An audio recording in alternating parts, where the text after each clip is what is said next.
राज्य के अमर शहीद राजा शंकर शाह कुंवर रघुनाथ शाह की प्रतिमा स्थल के समक्ष बैठे हुए सम्माननीय मंच एवं मंच के समक्ष हमारे संविधान प्रेमियों सभी को मेरा जय भीम जय मूल निवासी। साथियों, आज का जो ये विषय है डिजाइन किया गया है संविधान क्रियान्वयन के 75वें वर्ष चुनौतियां एवं समाधान। तो साथियों, आज हम देख रहे हैं कि संविधान को लागू हुए 75 वर्ष हो गए हैं और हमारे बीच अभी भी वो चुनौतियां हैं जो हमारी समस्याओं का समाधान नहीं कर पा रही हैं। तो इस देश में 75 साल संविधान की शपथ लेकर देश को चलाने वाले लोग कौन हैं? अगर संविधान को जानने समझने वाले लोग होते तो क्या ये देश में अभी ऐसी चुनौतियां होती? क्या वो समस्या बनी रहती? क्या नहीं बनी रहती। तो साथियों, सबसे बड़ी जो समस्या है वो है मजदूरों की। आज मजदूर दिवस मना रहे देश भर के लोग, उन मजदूरों के लिए थोड़ी चर्चा करेंगे तो हमारी आधी समस्या खत्म हो जाएगी। लेकिन वो समस्या बिना भारतीय संविधान के बगैर नहीं खत्म हो सकती। तो कैसे होगी? अभी आप देख रहे हैं कि मनरेगा में 1 अप्रैल 2025 से शासन ने कितना रुपए दिया उनको मजदूरी? एक दिन का मात्र 261 रुपए।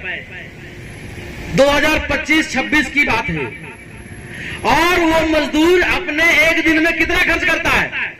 250-300 तो यूं ही ऐसे उड़ जाते हैं, आने जाने में, पेट्रोल खर्च में, और खुद के ऊपर जो खर्च करता है तो वो परिवार कहां से चलाएगा? नहीं चला सकता। तो वो सारी चुनौतियां हैं। तो साथियों, उस चुनौतियों को समाधान कैसे किया जाए? तो मैं डॉक्टर हूं तो मैं दवाई कैसे लिखता हूं? डायग्नोस करके और ट्रीटमेंट करते हैं। तो वो ट्रीटमेंट हमको देना पड़ेगा। तो उस ट्रीटमेंट के लिए हमने 3 दवाई लाई। क्या वो 3 दवाई लेना चाहेंगे? लेना चाहेंगे? तो पहली दवाई है इंजेक्शन। इंजेक्शन आपको लगवाना पड़ेगा। तैयार है? वो इंजेक्शन है SC ST OBC हम भारत के मूल निवासी। वो इंजेक्शन हम आपको दे रहे हैं, आपको भी लगाना है और समाज में भी जाकर के लगाना।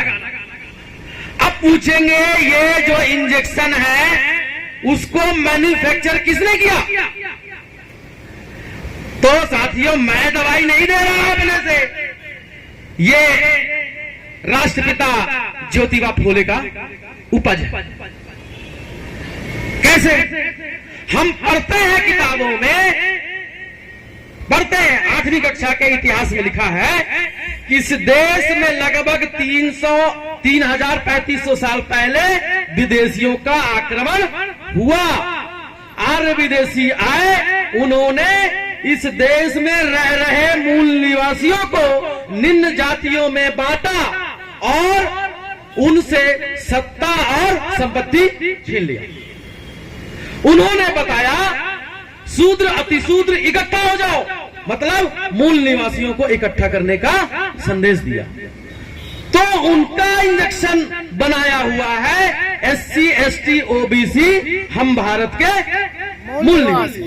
साथियों, दूसरा इंजेक्शन के बाद एक कैप्सूल है। क्या है? कैप्सूल। कैप्सूल है मूल निवासी नारा है, भारत देश हमारा। अब यह कैप्सूल किसने निर्माण किया? बाबा साहब ने कहा, जाओ अपनी घरों के दीवारों पर लिख दो कि हम इस देश के शासक हैं। क्यों कहा? उन्होंने अपने मस्तिष्क पर कहा कि अपने मस्तिष्क पर लिखो कि हम इस देश के शासक हैं। तो उनकी दी हुई कैप्सूल है, मूल निवासी नारा है, भारत देश हमारा। अब तीसरी गोली टैबलेट लेकर के आए हैं, लेना चाहेंगे? लेना चाहेंगे। कौन कौन इंजेक्शन लगवाने को तैयार है और कौन कौन कैप्सूल खाना चाहते हैं? अब टैबलेट भी खाना पड़ेगा। क्यों? क्योंकि इंजेक्शन और कैप्सूल लगातार खाएंगे तो गैस बनेगा। गैस बनेगा तो उसको ठीक करने के लिए टैबलेट भी है। अब वो टैबलेट क्या है? मूल निवासियों की एक आवाज, अपना देश अपना राज। क्या है? मूल निवासियों की एक आवाज, अपना देश अपना राज। अब यह टैबलेट किसने निर्माण किया? तो हमारे धरती आबा बिरसा मुंडा ने इसको, उनकी उपज है। उन्होंने कहा अबुआ दिसुम अबुआ राज, मतलब हमारा देश है तो हमारा ही राज होना चाहिए। इस प्रकार हमारे महापुरुष ने, राष्ट्रपिता ज्योतिबा फूले ने जो संदेश दिया है, डॉक्टर बाबा साहब अंबेडकर ने जो संदेश दिया है, धरती आबा बिरसा मुंडा ने जो संदेश दिया है, उन तीन महापुरुषों का इंजेक्शन, कैप्सूल और टैबलेट आपको दिन में 3 बार लेंगे तो ये हमारा समाज रोग से जो ग्रसित है उसका पूरा ठीक हो जाएगा। समाधान होगा कि नहीं होगा? हो जाएगा, हो जाएगा। मूल निवासी नारा है, भारत देश हमारा है। मूल निवासी नारा है, भारत देश हमारा है। SC ST OBC, हम भारत के मूल निवासी। SC ST OBC, हम भारत के मूल निवासी। और मूल निवासियों की एक आवाज, मूल निवासियों की एक आवाज। अपना राज। धन्यवाद, मेरी बातों को सुना, बहुत बहुत धन्यवाद। जय भीम।